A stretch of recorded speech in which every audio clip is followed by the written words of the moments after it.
अस्सलाम वालेकुम। आज की वीडियो है जिस्म पर खारिश के हवाले से। उर्दू में इसको चंबल और अंग्रेजी में सोराइसिस कहते हैं। सोराइसिस क्या है, सोराइसिस की असल वजह क्या है, इसके सिम्टम्स क्या है, खुराक में किन किन चीज़ों को अवॉइड करना है, खुराक के ज़रिए किस तरीके से हम इसको जड़ से ख़त्म कर सकते हैं। क्योंकि अमूमन जब ही सोराइसिस का मसला आता है तो पेशेंट सबसे पहले स्किन स्पेशलिस्ट के पास जाता है, जो आपको इसके लिए कोई ना कोई ऑइंटमेंट्स और मेडिसिन पकड़ा देते हैं। उससे इसके सिम्टम्स तो ओवरकम हो जाते हैं, लेकिन with the passage of time again इसके सिम्टम्स आपको दोबारा से नजर आना शुरू हो जाते हैं। तो इसको क्यों ना हम जड़ से खत्म करें, वो भी डाइट का इस्तेमाल करते हुए। सोराइसिस होता क्या है? सोराइसिस एक इम्यून रिएक्शन डिजीज है जिसमें आपकी स्किन ओवर रिएक्ट कर रही होती है। हमारी स्किन मुख्तलिफ लेयर से मिलकर बनती है। अब एक नेचुरल प्रोसेस होता है जिसमें हर 30 दिन के बाद हमारी नई स्किन की लेयर बनती है और जो पुरानी स्किन की लेयर होती है वो डेड हो जाती है और डेड होके वो झड़ना शुरू हो जाती है। लेकिन सोराइसिस में क्या होता है कि ये प्रोसीजर बहुत ज़्यादा स्पीड अप हो जाता है। जो प्रोसीजर 30 दिन में होना होता है वहाँ पे यही प्रोसीजर 3 से 4 दिन में होना शुरू हो जाता है, जिसकी वजह से आपकी स्किन मोटी होना शुरू हो जाती है और मोटी होकर झड़ना शुरू हो जाती है। इसको कहते हैं सोराइसिस। जब ये आपकी हड्डियों को इफेक्ट करना शुरू हो जाए तो इसको कहते हैं सोराइटिक अर्थराइटिस। ये तो गया सोराइसिस। इसकी असल वजह क्या है? देखें, सोराइसिस जो है ये आपकी खुराक की वजह से नहीं होता, लेकिन ये है कि आपकी स्किन वही है जो आप खाते हैं। आपने पिछले 2 महीने में जो खाया होगा वो आपकी स्किन के ऊपर नजर आएगा। तो इसमें डाइट का बहुत ज़्यादा रोल हो सकता है। दूसरा ये कि आपका अगर ब्लड शुगर लेवल बढ़ा हुआ हो तो उसकी वजह से आपका इंसुलिन लेवल भी बढ़ेगा। उसकी वजह से क्या होगा कि आपकी बॉडी के अंदर इन्फ्लेमेशन ज़्यादा होगी, सोजिश ज़्यादा होगी, जिसकी वजह से सोराइसिस के चांसेस भी बढ़ जाएंगे। तो दूसरा इसमें जो फैक्टर आ जाता है वो ये है कि आपका ब्लड शुगर लेवल स्पाइक किया हो। तीसरा, अगर आपकी गट हेल्थ अच्छी नहीं है, आपकी लीकी गट है, तो उसकी वजह से भी आपको सोराइसिस हो सकता है। और इसके अलावा आपके कुछ जेनेटिक फैक्टर्स भी होते हैं। अब अगर सोराइसिस हो जाए तो उसके सिम्टम्स क्या होंगे? सबसे पहले तो आपकी जो स्किन है इसके ऊपर रेड पैचेस बनना शुरू हो जाएंगे, सोरनेस महसूस होगी, जलन महसूस होगी, खारिश महसूस होगी, प्लेक हो जाएगा। ये आपकी लार्ज एरिया को इफेक्ट करेगा। ऐसा नहीं होगा कि किसी एक आधी जगह पे हो, बहुत छोटी सी जगह पे हो, नहीं, ये आपकी ज़्यादा एरिया को इफेक्ट करता है। आपकी जो स्कैल्प होगी सर की, अगर यहाँ पे सोराइसिस है तो इस जगह पे आपको बहुत ज़्यादा डैंड्रफ होना शुरू हो जाएगी। आपके नेल का कलर जो है वो बदलना शुरू हो जाएगा। आपके जॉइंट्स इफेक्ट हो सकते हैं। आपकी जोड़ों में बहुत ज़्यादा दर्द रहना शुरू हो जाएगी। आपके जोड़ बहुत ज़्यादा स्टिफ हो जाएंगे।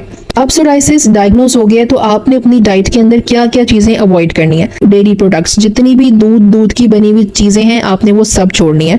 रिफाइंड कार्ब्स को आपने टोटली स्किप करना है, क्योंकि इसके अंदर शुगर लेवल ज़्यादा होता है, जिसकी वजह से आपका इंसुलिन लेवल भी बढ़ सकता है। इसके अलावा ये आपके अंदर एडवांस ग्लाइकेशन एंड प्रोडक्ट को भी इंक्रीज करता है, जिसकी वजह से आपकी बॉडी के अंदर सोजिश होना शुरू हो जाती है। इसके अलावा जितने भी सैचुरेटेड और ट्रांस फैट्स हैं आपने वो सब भी बंद कर देना है, जैसे कि red meat, cheese, fried items, margarine, snacks, fast food वगैरह।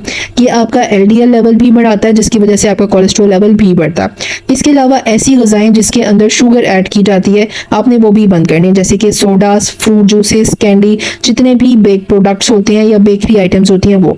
इसके अलावा आपने ग्लूटेन फ्री डाइट का इस्तेमाल करना है। ग्लूटेन एक खास किस्म की प्रोटीन होती है जो कि वीट के अंदर या कुछ दालों वगैरह के अंदर पाई जाती है। अमूमन सीलियाक डिजीज के लोग भी जो है वो ग्लूटेन फ्री डाइट का इस्तेमाल करते हैं, तो आप लोगों ने भी ग्लूटेन फ्री डाइट का इस्तेमाल करना है। अब सिरोसिस की डाइट क्या होगी या इसके लिए होम रेमेडीज क्या होंगी?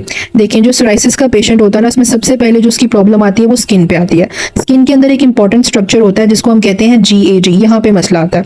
NAG ये एक बिल्डिंग ब्लॉक है गैग यानी कि GAG का, यानी कि N-एसिटाइल ग्लूकोसामाइन। अगर आप इसका इस्तेमाल करते हैं तो ये आपके इरिटेबल बोवल सिंड्रोम, आपकी लीकी गट यानी गट से रिलेटेड जितने भी मसले होंगे ये उसको ठीक करेगा, आपके जॉइंट्स के मसलों को ठीक करेगा और इस तरीके से ये आपके सोराइसिस में काफ़ी ज़्यादा हेल्प कर सकता है। तो अगर आप इस रेमेडी का इस्तेमाल करना चाहते हैं तो 1000 to 2000 mg पर डे आप इस्तेमाल कर सकते हैं। जो लोग इम्यूनोसप्रेसेंट, डायबिटीज़ या ब्लड थिनर्स का इस्तेमाल कर रहे हैं वो लोग इसको इस्तेमाल करने से पहले एक दफ़ा अपने डॉक्टर से कंसल्ट करके इसकी डोज को एडजस्ट करवा लें, क्योंकि कुछ केसेस में ऐसा होता है कि ये उसके साथ रिएक्ट कर जाती है। लेकिन अगर आप नेचुरल फूड सोर्सेस से इसको कंज्यूम करना चाहते हैं तो उस सूरत में mushrooms, fermented food, bone broth और इसके अलावा जो शेल फिशेज होती हैं आप उसका इस्तेमाल कर सकते हैं। इसके अलावा आप अपनी डाइट के अंदर फिश, लीन प्रोटीन्स, प्लांट बेस्ड प्रोटीन का इस्तेमाल करें। जितने भी फ्रूट्स हैं, वेजिटेबल्स हैं उसको यूज़ करें। नट्स, सीड्स का इस्तेमाल करें। अपने ऑयल को ऑलिव ऑयल के साथ रिप्लेस करें। होल ग्रेन्स का आपने इस्तेमाल करना है, इससे आपकी गट हेल्थ अच्छी होगी, आपका शुगर लेवल भी ठीक होगा। आपने अगर डेयरी प्रोडक्ट्स का इस्तेमाल करना तो बहुत कम अमाउंट में करना है और वो भी लो फैट प्रोडक्ट्स का इस्तेमाल करना। ओमेगा 3 फैटी एसिड्स का इस्तेमाल कर सकते हैं, ये आपकी जितनी भी सोजिश है उसको कम करेगा। इसके अलावा विटामिन D का आपने आपने डेली इस्तेमाल करना है। 3000 to 4000 international unit per day आपने कंज्यूम करना है। इसके अलावा कॉड ऑयल का इस्तेमाल कर सकते हैं। इसके अलावा एक और रेमेडी है इसके लिए कि जो कोयला होता है आपने उसका इस्तेमाल करना है अपनी बॉडी के ऊपर।